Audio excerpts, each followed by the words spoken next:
Hello and welcome to Naivety Gaming. I'm your host Matt, and this is the 46th week of Cheap Weekly Thrills. If you're new to the channel, please like and subscribe. We've got some great content coming on up, and let's get into this. Cheap Weekly Thrills is where I browse Steam and find games that have been released in the past week for $5 or less, and this week is the week of Tuesday, August 14th. 2018, and the game that I've chosen this week is yet another puzzle game. I'm sorry guys, I just had to do it on this one. There were a lot of really cool games this week, I kid you not. There are a lot of really cool games that I really wanted to test out. One in particular was Ritter, but I can't have two games in the same week, unfortunately. So I had to do the one that I found was the most cool, the most unique, and the one I think you guys will really like, and it's called OneShift. OneShift is a puzzle platformer where the player has the ability to freeze and unfreeze time and shift through worlds to collect blue cubes, but only one world can be active at a time. Later in the game, a world rotating mechanic is unveiled, which makes everything oh so more complex. The developer and publisher is Mazen Games, and this game, let me do a quick scroll down here, is currently $4.24. It's 15% off until the 17th, and that should be Friday the 17th. So just kind of looking through this game, there are a lot of cool mechanics as it's showing off here.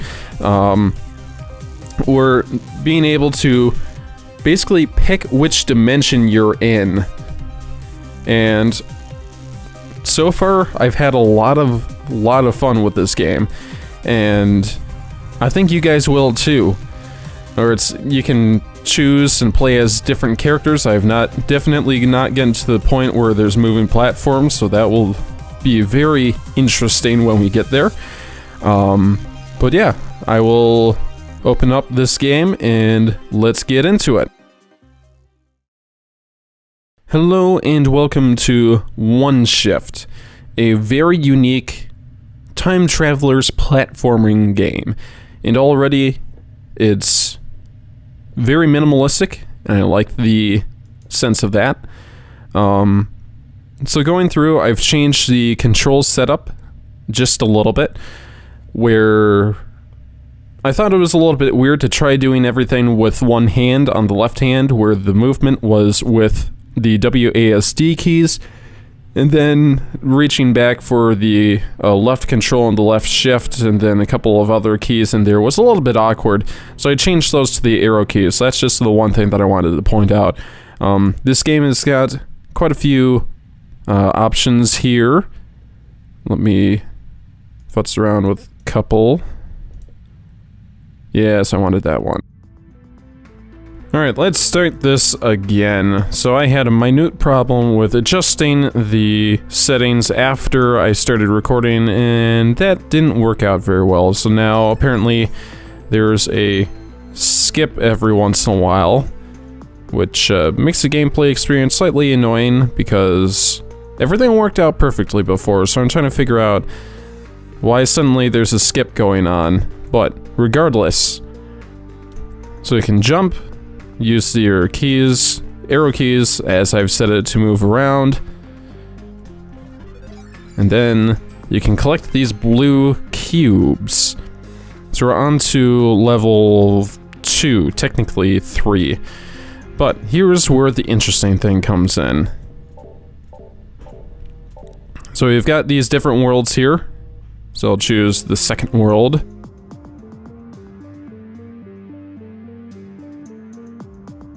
And go up these steps, and then when we get here, we'll change back, and we'll collect our cube.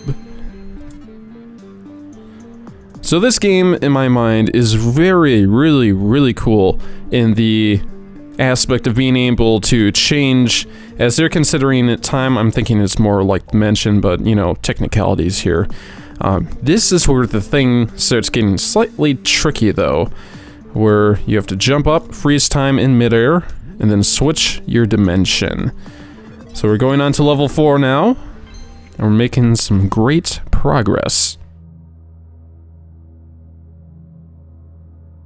Okay, so whenever I start these levels, I just normally scroll through the different time periods or, again, dimensions that are available, just so I can figure out where I need to go. So let's go here, freeze time, and go over here, and we're good to go. Level 5 and level 6. So our dimensions in this level is very interesting because we've got these little lines coming through here. So we can't really go around them or jump over them. There are walls for the moment being. So what I'll do is put on the second dimension, scroll to the first, move up, go back to the second dimension, scroll to the third, and collect our final cube. So for the first couple of levels, it seems rather simplistic. I mean, the learning curve is pretty slow on this, just to make sure that you guys really have the concept. It would kind of suck if the learning curve would be too fast and you're just kind of stuck in the dust, which is kind of why I like this game quite a bit. It's got 50 some odd levels, and it really takes its time, so you can really master the controls, especially with changing the dimension while in midair. That's something I'm still trying to get my handle on, and just trying to get a handle on the controls as well. So, you catch that? That's all for dimensions. Alright, let's go. That's a joke. Anyway, so our cube is over here in the 4th dimension, kind of in the right side of the map. I did not move far enough forward. Whoops. There we go. So I'll just kind of make our way over here. Poking out over here. Hello, it's me. I'll just step on the cube and we're good to go. Good to go indeed. Where do we need to go today? So I'll start by going over here. I don't want to be there. How far would you... Let's try here.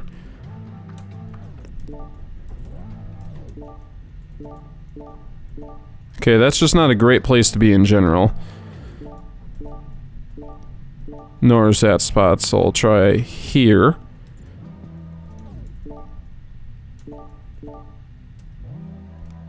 There we go. Yes. Now we can make our way to the cube. Perfect.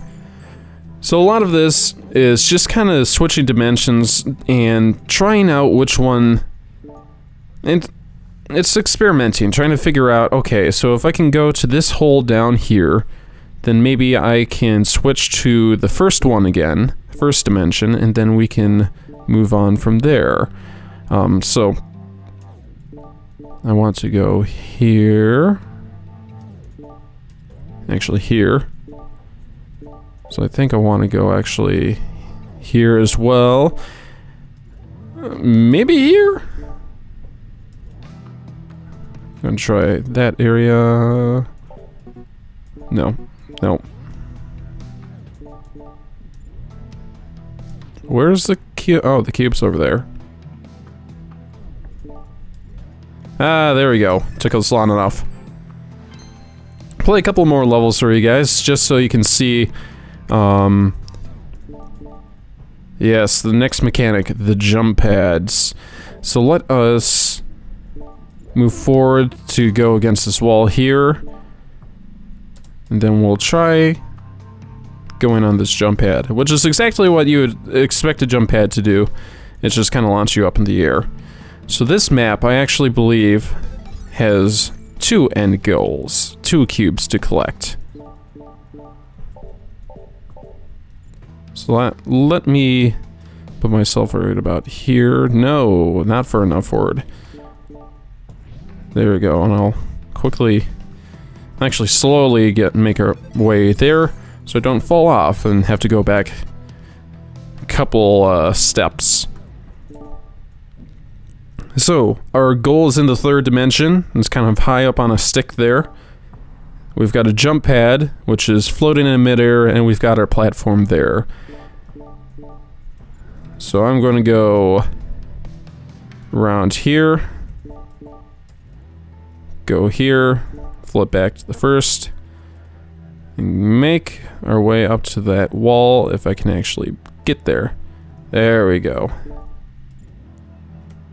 So I believe I can do that.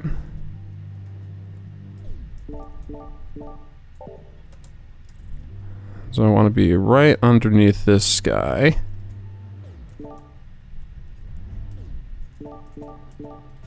And we got it. So it's a lot of problem solving like that, where it's trying to figure out where the next step is going to be. So this way, it actually really this level here really shows you positioning.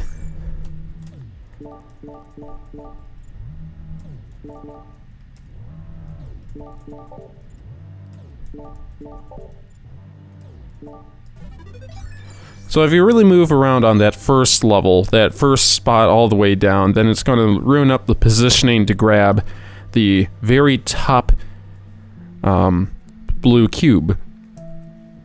So this will be the last level for today, where it's a tricky one.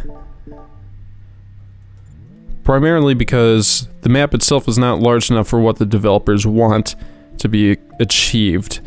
Getting in on this first pad is primarily difficult because it's really hard to start moving a different direction when you get on the pad. So you kind of gotta loop around. Ah, I forgot my controls again. You gotta loop around. Let me get it. Ah! There we go.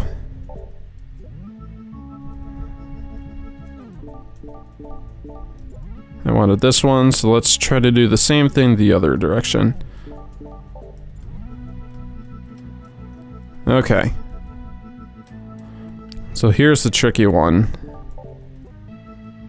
Why did I do that? I hate myself so much today, guys. I'm sorry. And I wish I could show you the nice, wonderful soundtrack that accompanies this game, but here I am having to ruin it with all these pitch shifts. I'll just take a moment to appreciate that glorious, glorious cinematic music. Alright, we're done doing that. So the problem with this here is that you're jumping pretty much off the map to grab this last cube.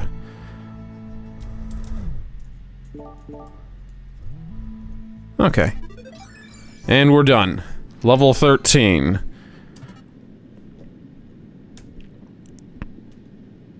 Back to the main menu.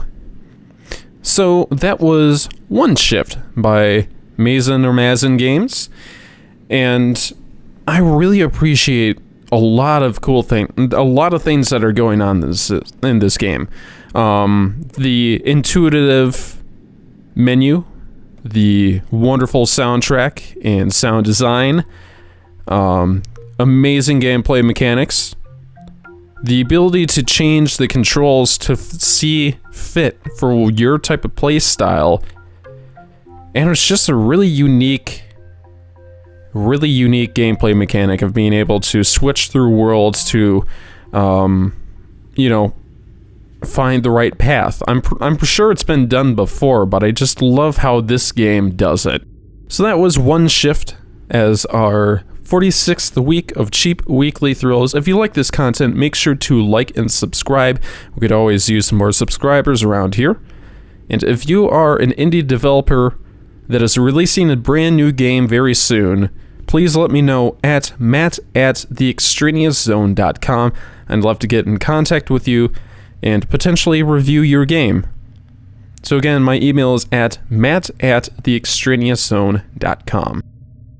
Again, that was OneShift for the 46th week of Cheap Weekly Thrills, and I can't wait to play some more unique indie games in our 47th week of Cheap Weekly Thrills. We'll see you guys next week, and until then, take care. Bye-bye.